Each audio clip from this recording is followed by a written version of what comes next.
Good? Okay, I'm good to go. All right, so welcome. I have on your tables there the first handout you're going to need. But before we get started, I want to address our essential question for today. Let me block it here. But what elements make up a meaningful research question? Now you guys are doing your research paper on the Mayflower Compact and its principles of self-government.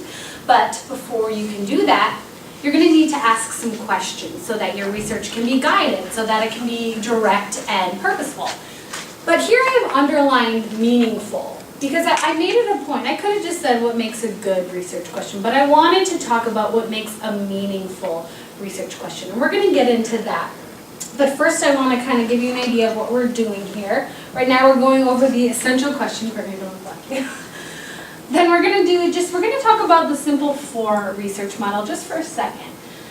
Then we're going to do a turn and talk and a word splat to kind of see what you guys know about the Mayflower Compact and principles of self-government. Then we're going to do a 5W1H activity. I'm going to talk a little bit about questions and meaningful questions. And then we're going to do the second part of the 5W1H activity. And after that, we're going to do a self and peer review. So what all these activities and the turn and talk are going to help you do, you're going to create or develop 3 good questions that you are going to use to guide your research for your research paper. So that's kind of what we're working up to today for the end of the day. Is 3 good, meaningful questions, and we're going to explore kind of what that means. So first, you see here, this is the Simple 4 research model. The first step being plan, second act, third organize, fourth reflect. Right now we're focusing on the plan aspect of it. So what's my assignment while you're doing your research paper on the Mayflower Compact and its relationship with self-government, and we're going to explore that a bit. So that's your research topic. And then what information do I need for my research topic? That is kind of what we're going to focus on today, because to really answer that question, we need to come up with questions of our own. So, what we're going to do, you have a handout. On one side of your handout, it's kind of matching this right here. I want you, I was going to do turn and talk partners, maybe a group of 3. We can do a group of 3. And you're going to kind of discuss with each other what you already know about the Mayflower Compact and what you already know about self-government. It could be those 2 things in relation to each other. It could be those 2 things separately. I would like you to write 2 comments or keywords for each term here on your sheet, and then we are going to kind of create a word splat with what you've come up with. So if you guys want to do that, we have a little chat. That Mayflower was a boat. Yes. So, the Pilgrims. Pilgrims. It was a document. Yes.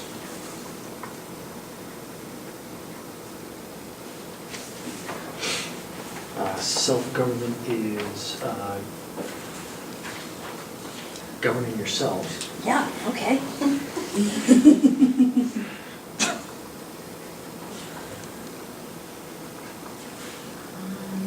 Didn't the Pilgrims really not like, they wanted to govern themselves, they didn't want to be bossed by them? No, that's not, They still wanted to be loyal to England. yeah. So they wanted to be governed in their community. They wanted to govern within their community.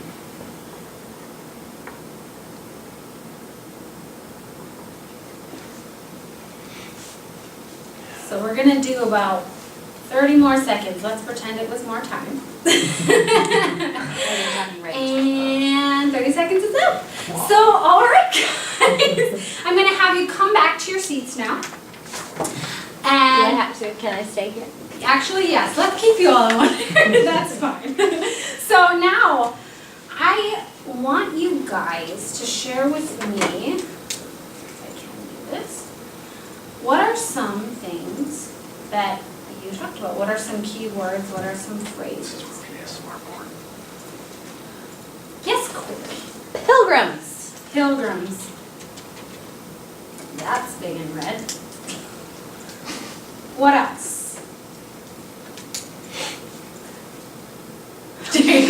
Say the Mayflower Compact is a document. It's a document, so yeah.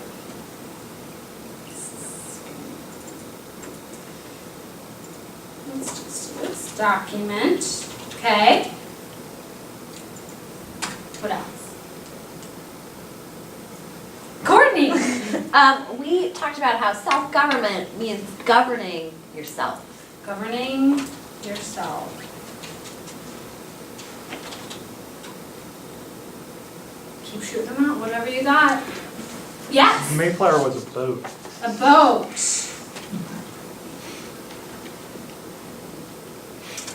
If you don't have any more, we can move on, but if you guys have any more that you want to kind We're of tapped write up. in. All right, so this is our little word splat here. In theory, these would be everywhere, but I need to figure that out.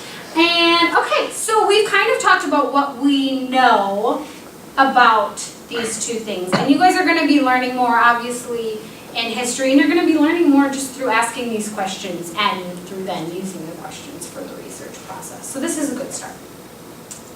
Let's get back to this. Okay.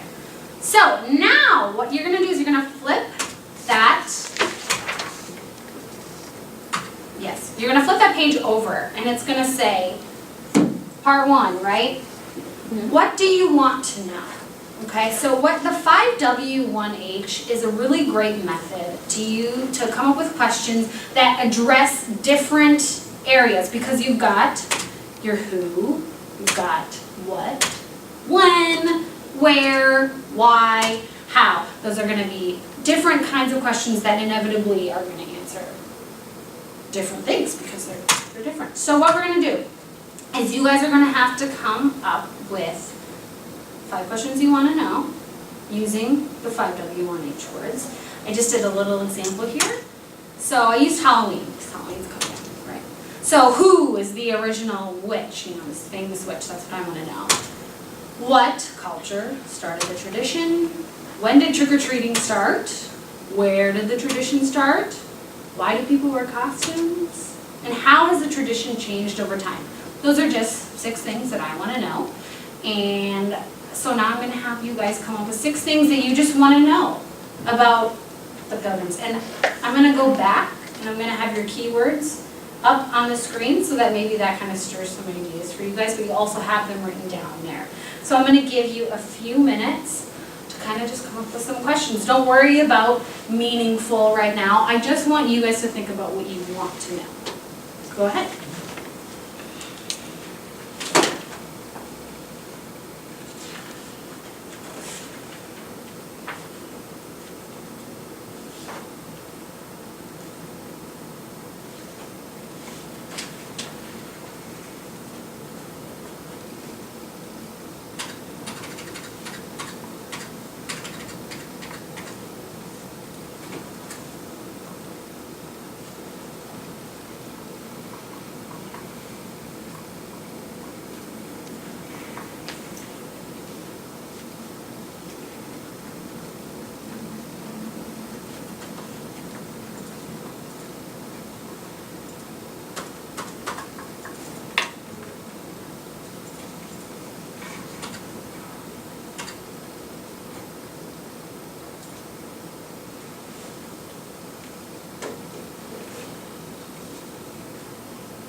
How are we doing? Good? Good. It's kind of tough. I had a hard time when I was thinking of the Halloween ones. I kept thinking of very specific questions and then trying to rephrase them to fit the words. Yeah, I had ran the same into question that. for 2. Yeah, I wanted to do like 2 what questions. And in reality, that's fine, but just, this is a fun exercise to get you thinking creatively kind of in your question asking. So if we're all good to go, we're gonna move on now. You're gonna hold this information. Now we're really gonna come back to our essential question. We're gonna go back through this. Our essential question. What elements make up a meaningful research question?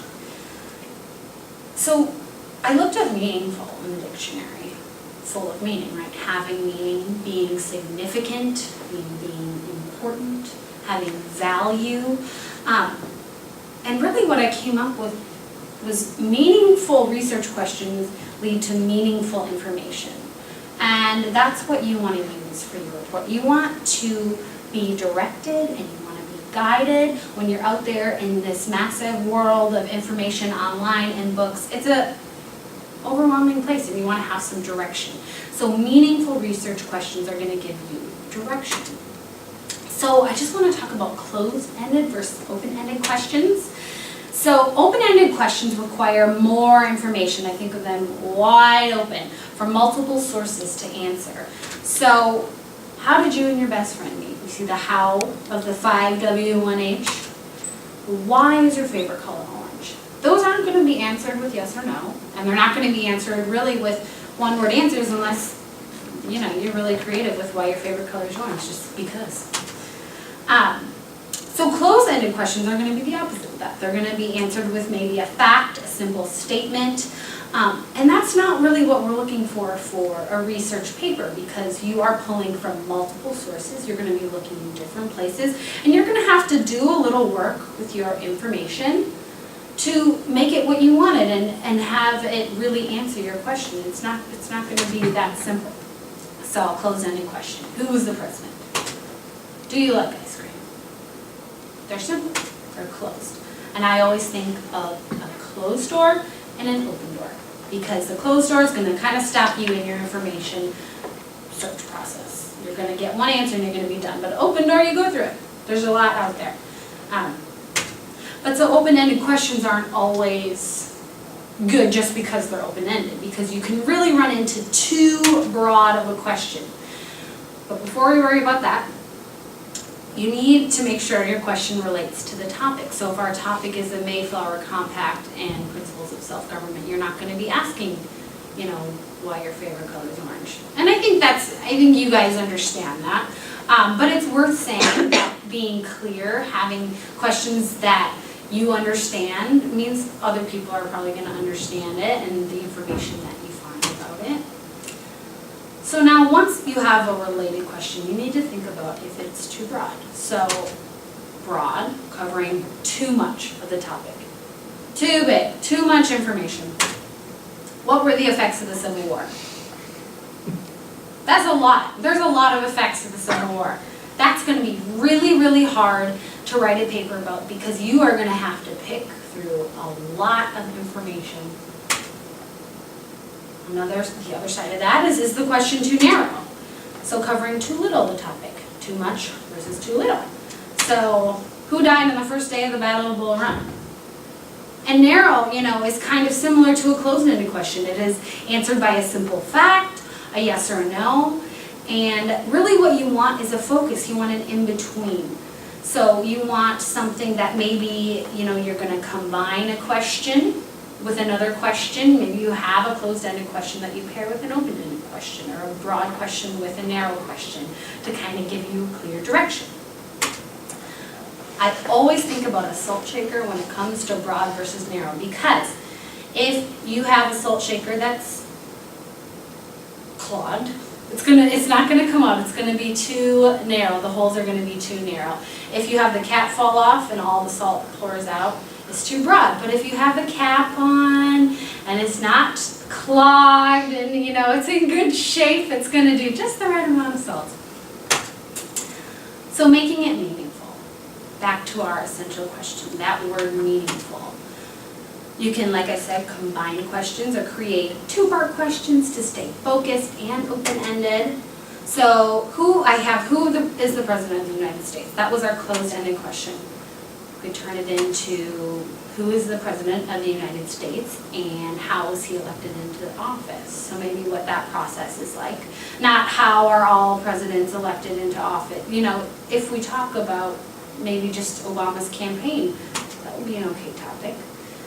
But combined questions need to support each other. So you're not going to do who is the President of the United States and what are the words to the national anthem. It's really important. You can have a well-crafted question, but if it's not asking, things about the topic, it's not going to do you any good either.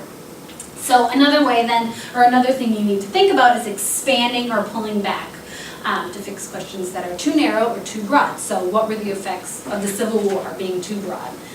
What were the effects of the Battle of Bull Run on Prince William County, Virginia? So the first battle of the Civil War, what were the effects on the place that it took place? So that's something more manageable. That's something you can answer, and you can answer with a research paper.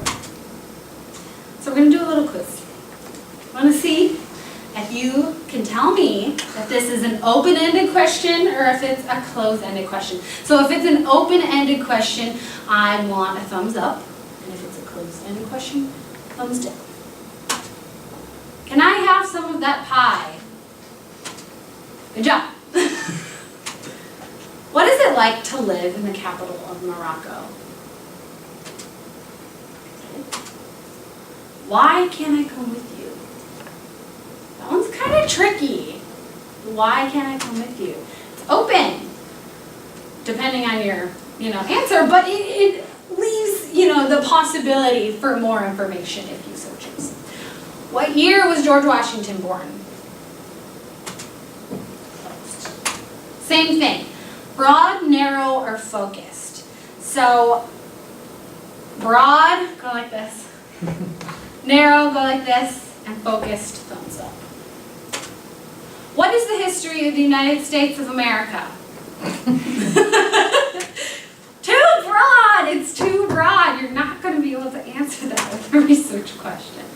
What document was signed on July 4th, 1776? Too narrow, you're not going to be able to answer a question on that either. Who wrote the Declaration of Independence and why was it written? Good guess! Focused! Great! Now, here's what we're going to do. I am going to hand out the second part of this activity. It was printed on two sides, if the one side is the same. So part 2 of this activity, we'll need this.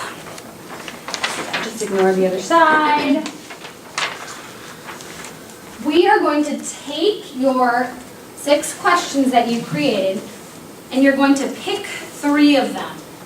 And I want you to develop those 3 questions into meaningful questions using the tools that we talked about. So keeping in mind whether it's open-ended or closed-ended, if it's focused, if it's too broad, if it's too narrow, and really use those transforming techniques to maybe combine questions or expand them.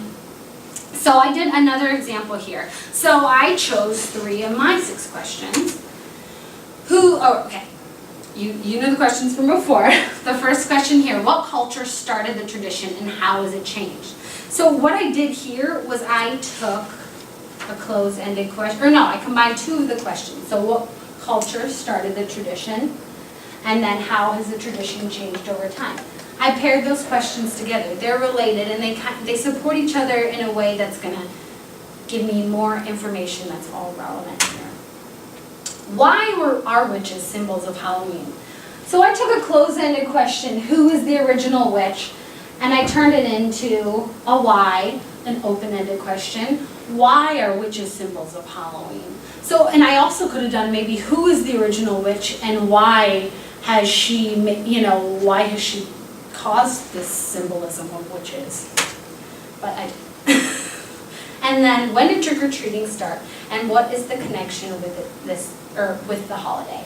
So what I did here was I took a question and I paired it with a new question. You don't have to use 2, if your questions aren't related, you don't have to pair them together. You can come up with something new that's going to help steer you and guide you in the right direction.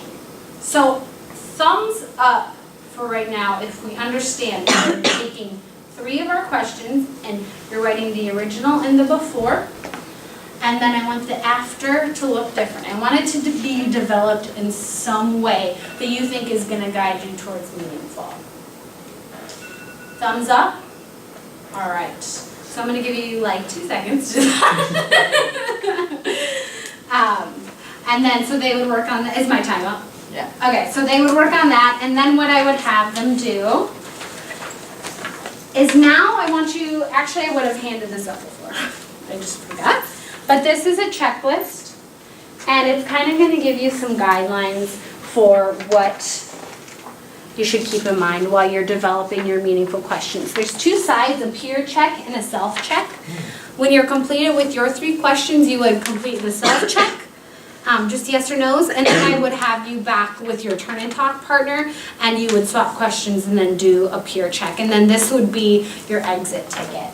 So when that was finished, I would bring you guys back, pull up the picture links, and then I would bring you back here to the essential question. What elements make up a meaningful research question?